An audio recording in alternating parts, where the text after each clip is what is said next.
लावून घ्या आता, पण डोळ्याला त्रास होतोय त्याचा.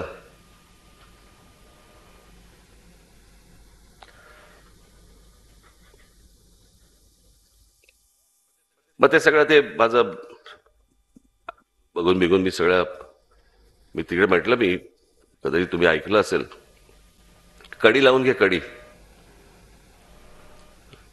आणि संध्याकाळी टीव्हीवर बघ म्हणा. आता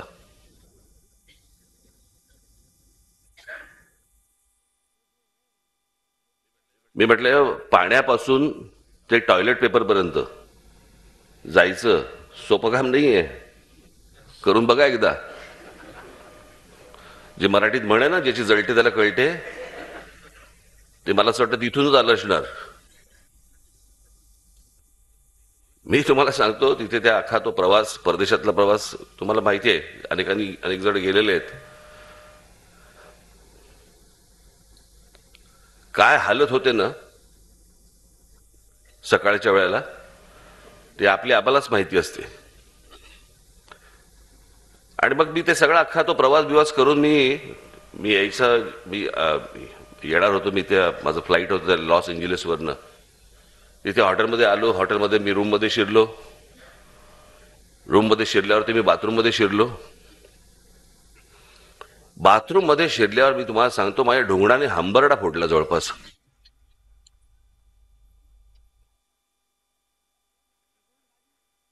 तो जेट स्प्रे तिकडे बघितल्या, मला म्हणजे आनंदाश्रू आवरेनात त्याला.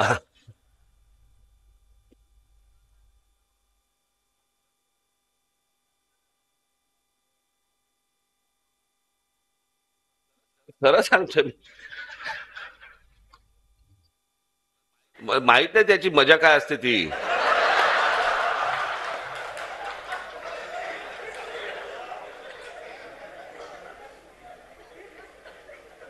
हुमसा हुमशी हो, म्हणजे मी तुम्हाला काय सांगू.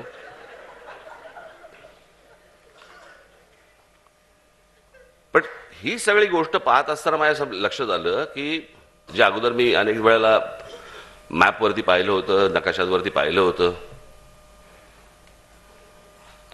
तो कॅनडा आणि अमेरिका यांच्यामध्ये 5 तलाव आहेत. असंख्य तलाव आहेत तिथे देशभरामध्ये, युरोपमध्ये आहेत, सगळ्या ठिकाणी आहेत.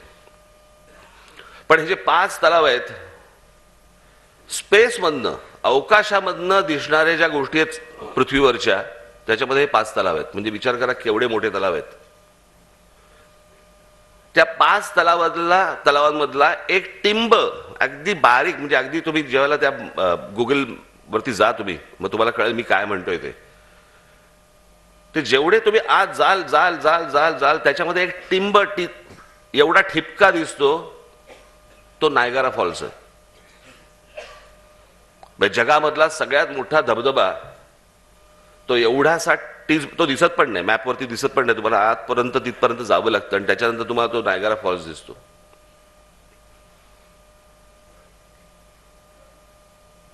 इतके तलाव, इतक्या सगळ्या गोष्टी असून इतकं मुबलक पाणी असून कागदाने पुसतायत. आणि आमच्याकडे पाऊस कधी पडणार, धरणं भरली का, धरणं नाही भरली, आमच्याकडे पाऊसच नाही पडला, धरणच नाही भरलं, यावेळेला तर आमच्याकडे दुष्काळच पडेल, असं सगळं देशभर वातावरण असताना आम्ही धुतोय.